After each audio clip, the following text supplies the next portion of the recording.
Franck Ferrand raconte sur Radio Classique.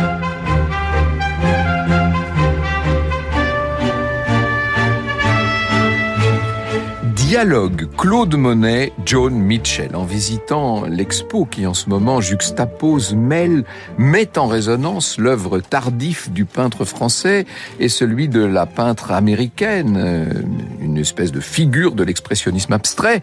Elle est morte il y a 30 ans, Joan Mitchell, en flânant donc au milieu de ces impressions de couleurs, de textures, de ces ressentis projetés sur les toiles. On se dit qu'entre les premières et les dernières années du XXe siècle existe une puissante recherche artistique au service de la sensation. Je cite Claude Monet dans une lettre à Gustave Geffroy, parce que Claude Monet avait tout de même des correspondants de qualité. « Je sais seulement que je fais ce que je peux pour rendre ce que j'éprouve devant la nature, et que le plus souvent, pour arriver à rendre ce que je ressens, j'en oublie totalement les règles les plus élémentaires de la peinture, s'il en existe toutefois, précise Claude Monet. Bref, je laisse apparaître bien des fautes pour fixer mes sensations. » Les sensations. 8 décennies après Claude Monet, l'américaine Joan Mitchell s'installe donc à son tour à Vétheuil, c'était en 1968, avec, nous dit Suzanne Paget, qui est la commissaire générale de l'expo de la Fondation Louis Vuitton, avec la volonté de saisir l'eau dans sa surface et ses reflets de miroir. Pour Joan, nous dit-elle encore, ce sera la scène souvent convoquée dans ses peintures, élément déterminant dans le paysage qu'elle a élu et qui était aussi pour elle, comme elle le rappelle, le lac Michigan de son enfance. Les deux peintres, nous dit encore Suzanne Paget, s'adonnent à la relation à la couleur dans la coexistence de ces variantes, de ces combinaisons et de ces interférences avec la lumière et l'espace. L'espace pour Monet, c'est au bout du compte celui de l'étang de Giverny comme une obsession sur laquelle je vous propose de nous pencher aujourd'hui, de nous pencher jusqu'à nous éblouir peut-être un peu. Franck Ferrand sur Radio Classique. Imaginez une jolie demeure campagnarde toute simple, à un étage, avec des murs de crépi rose, des persiennes, des fenêtres, une terrasse de bois vert jardin, tout ça envahi de fleurs grimpantes.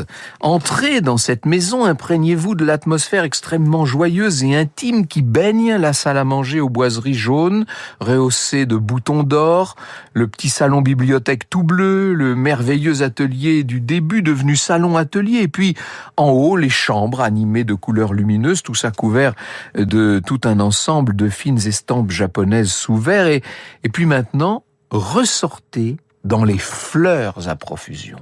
Ressortez dans la lumière du plus fastueux jardin floral de la région, un des plus réputés du monde.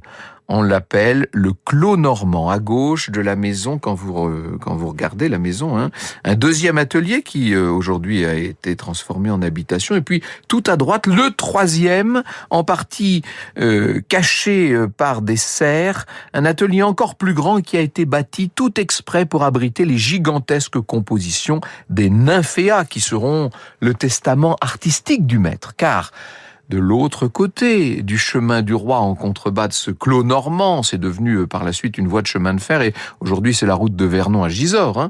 De l'autre côté de cette route, donc, maintenant, on passe en dessous, il y a une espèce de passage souterrain pour y aller, cet étang, avec des ruisseaux qui sinuent parmi les saules et les plantes d'eau, le célèbre jardin d'eau. Je crois qu'on peut dire que Giverny aura été d'une certaine façon l'œuvre ultime de Monet, une œuvre grandeur nature en quelque sorte, après avoir si longtemps capté les effets lumineux sur la nature dans le périmètre de ses toiles. Eh bien, il a fait littéralement exploser le cadre et il s'est mis à œuvrer sur la nature elle-même, sur le modèle autour de lui. Ce jardin de Giverny, écrivait un journaliste à la mort de Monet, était une palette que préparait lui-même le grand peintre. Un mois jaune, jonquille, safran, orange, capucine, tous les ors de la terre s'offraient à ses yeux.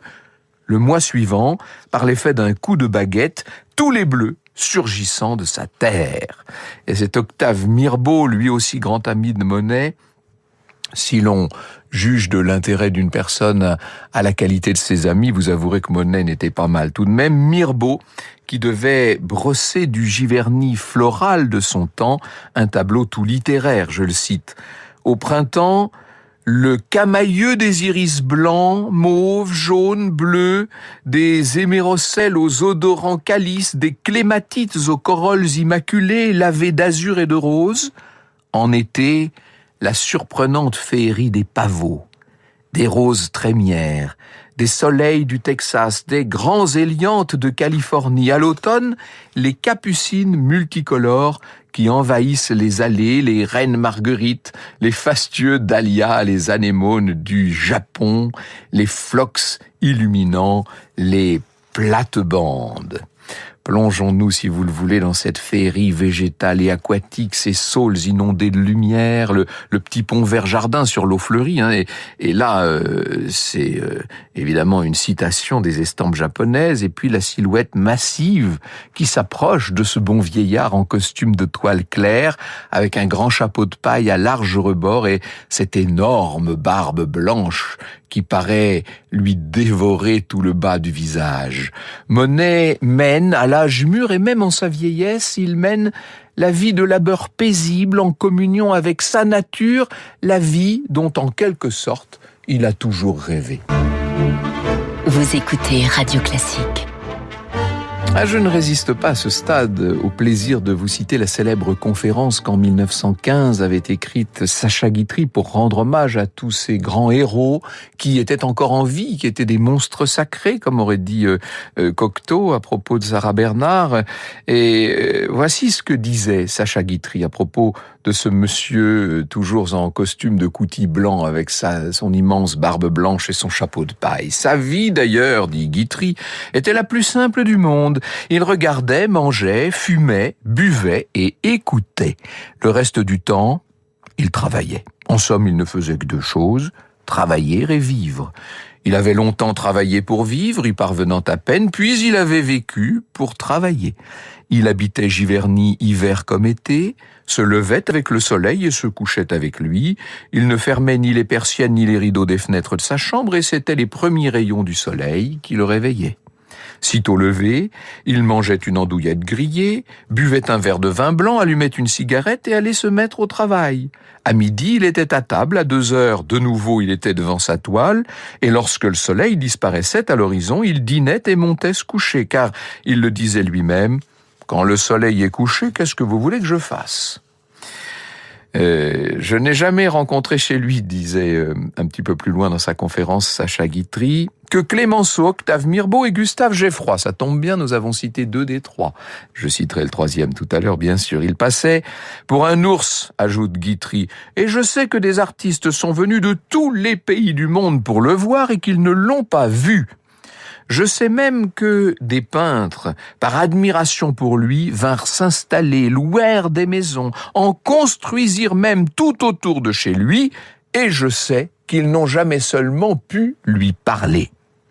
Monet connut la misère, ajoute Guitry, l'indifférence et le mépris, et il me dit qu'à l'âge de 47 ans, il n'avait pas encore vendu une toile plus de 50 francs.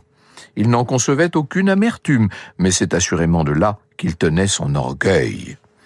Devenu riche, il n'avait qu'un mot à dire pour l'être davantage, il n'avait qu'à dire « je vends mes tableaux ». Monet n'avait qu'un seul luxe, ses fleurs. Son jardin était un des plus beaux jardins du monde. Il en décidait la couleur quelques mois à l'avance. Il disait « je veux qu'au mois de juin, tout mon jardin soit mauve, ou rouge, ou jaune ». Nous sortions de table un jour et nous étions dans son atelier quand il me dit « Figurez-vous qu'une Américaine qui était venue l'autre jour ici pour m'acheter une toile m'a demandé, en plus, de lui donner un de mes pinceaux. Je me demande bien l'intérêt que ça peut avoir. Vraiment, il y a des gens qui ont des idées baroques, vous ne trouvez pas ? Non, je ne trouve pas. Et la preuve, c'est que je vais vous en demander un, moi aussi. Ça vous ennuie ? Oh, pas du tout. J'avançai la main vers une trentaine de pinceaux très usagés qui se trouvaient là. Alors il m'a dit « Oh, prenez-en au moins un neuf, qu'il puisse vous servir à quelque chose. » Bien sûr, j'ai choisi le plus vieux. Franck Ferrand sur Radio Classique. Monsieur Monet vieillit. Plus je vais, plus j'ai de mal à rendre ce que je sens, écrit-il. Et je me dis que celui qui prétend avoir fini une toile est un terrible orgueilleux, finir voulant dire complet, parfait, et je travaille sans avancer, cherchant, tâtonnant, sans aboutir à grand-chose, mais au point d'en être fatigué. Ah, c'est vrai que on s'éloigne peu à peu dans les toiles de Monet qui gagnent en grandeur, en taille, en importance. On s'éloigne de la spontanéité saisissante de ses œuvres de jeunesse, à la Genouillère, à Bougival, à Argenteuil ou encore même à Véteuil. Les toiles sont maintenant achevées en atelier, il y a de moins en moins de perspectives, il n'y a plus d'espace, seulement une espèce de vue de l'esprit en 2 dimensions et qui convoque toutes les autres. Nous allons, voilà qu'à la fin de la dernière année du 19e siècle, Monet expose chez Durand-Ruel les fameux nymphéas de son jardin d'eau. Il y a là une sorte de recherché perdu d'effets de lumière qui se dérobent d'autant plus que Monet prétend les capturer davantage. On peut dire du jardin de Giverny qu'il est devenu une sorte de perfection et que celui qui l'a créé est de son côté une légende vivante de la peinture. On est loin des toiles à 50 francs maintenant. Dites-vous qu'il peut demander 15 000 francs de l'époque, des francs or, pour chacune des 30 toiles qu'il a tirées, par exemple, de son ascèse rouennaise. Vous savez, cette série de toiles où il représente la façade de la cathédrale de Rouen à toutes sortes d'heures du jour et dans toutes sortes d'atmosphères et donc de tonalités. C'est en discutant avec son ami Clémenceau, son voisin de Bernouville, le voilà, le 3e ami, sa cité maintenant.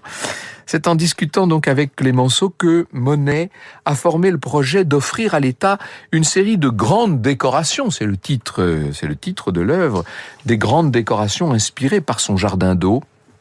Ce sont ces nymphéas soyeux et nacrés, tantôt mauves, tantôt blancs irisés ou jaunes tendres, qui viennent se mêler aux roseaux, aux saules et à leurs ombres, aux agapantes et à leurs enchevêtrements, sur fond de miroir aquatique où se mirent les reflets changeants, les reflets instables, profonds, vaporeux du ciel émouvant de ce coin de pays tellement lumineux et dont la lumière est tellement subtile et constamment changeante. Ce sera sa manière, la seule qu'il ait, de prendre part d'une certaine manière à la victoire. Et je vous disais tout à l'heure qu'il avait pour l'occasion fait construire un atelier spécial aux dimensions élargies pour pouvoir contenir les gigantesques toiles sur lesquelles il projette maintenant ses sensations, comme le fera Joan Mitchell en essayant même de s'abstraire encore un peu plus et d'entrer plus encore elle-même dans les sensations.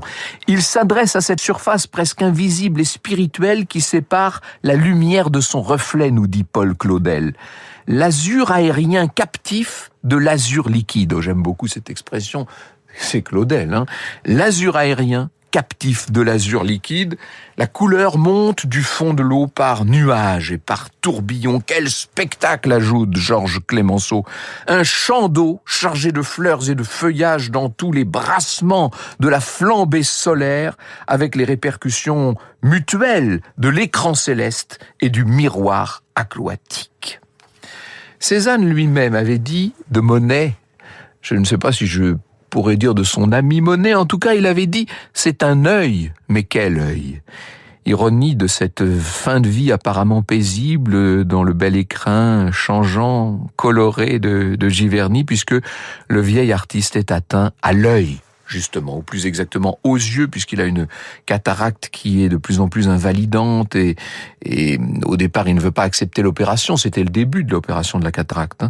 Dans les derniers mois de 1922, il n'arrive plus du tout à percevoir les couleurs. Vous imaginez le supplice pour lui, le maître de la lumière, l'artiste absolu des couleurs. Et c'est sur les instances de Clémenceau, encore une fois, qu'il va accepter de se faire opérer en janvier 23, ce qui lui permettra de revoir d'une certaine manière, mais peut-être un peu trop tard, puisque déjà, et je vais reprendre le terme qu'il employait lui-même, déjà, il se considère comme fichu. Franck Ferrand sur Radio Classique. Reprenons le cours de la conférence de Monsieur Guitry. Un après-midi vers 5 heures, nous dit Sacha, il cessa tout à fait de voir. Alors, il se coucha et désormais il ne voulut plus se relever. Quelques jours plus tard, il était à l'agonie. Vaincu, il avait appelé la mort. Tenant sa promesse, Blanche Monet télégraphia à Clémenceau qui se trouvait en Vendée.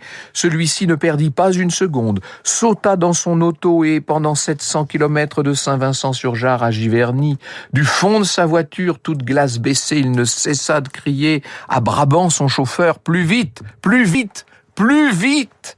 Ce merveilleux vieillard voulait arriver à temps pour embrasser celui qui s'en allait. Il arriva tout juste à temps et Monet mourut dans ses bras. C'est en tout cas Sacha Guitry qui nous le dit. Pendant 2 jours, dit-il, Clémenceau dormit dans la chambre voisine de celle où reposait son vieil ami. Silencieux et mouvant, il assista à la mise en bière. Mais quand l'homme des pompes funèbres voulut recouvrir le cercueil du voile noir traditionnel, Clémenceau le lui prit des mains. Non, dit-il, puis, ayant regardé tout autour de lui, il alla à la fenêtre. Il arracha l'un des rideaux de toile fleurie et, lui-même, il en recouvrit le cercueil du grand peintre en disant à mi-voix « Pas de noir pour Monet. Le noir, ce n'est pas une couleur. » Vous écoutez Radio Classique. Monet est donc mort le 6 décembre 1926. Il avait 86 ans et juste un peu trop tôt pour assister à l'inauguration de ces grandes décorations des nymphéas dans les 2 salles ovales aménagées spécialement au sous-sol du musée de l'Orangerie des Tuileries à Paris.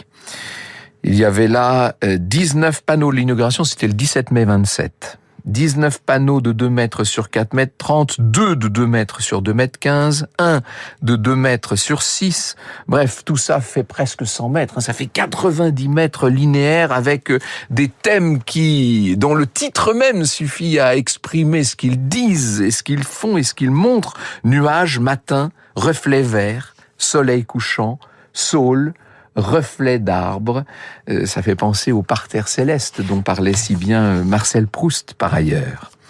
Le parcours de l'exposition dont je vous parlais, cette exposition de la Fondation Louis Vuitton, Dialogue Claude Monet, Joan Mitchell, ce parcours se conclut par un grand ensemble de Claude Monet qui n'est pas les nymphéas, bien sûr, qui est l'agapante, triptyque monumental, qui entre en résonance avec 10 tableaux de Joan Mitchell issus du cycle de la Grande Vallée et qui sont datés, eux, du milieu des années 1980, exactement de 83 et 84. Et ce qui saute aux yeux des visiteurs, au-delà du passage de témoins, c'est combien, en reprenant comment pourrais-je dire, cette touche presque mourante du maître de Giverny, Mitchell lui rend de l'énergie, lui redonne de la force. On peut dire d'une certaine manière qu'elle rendrait ses compositions à la vie. Vous écoutez Radio Classique.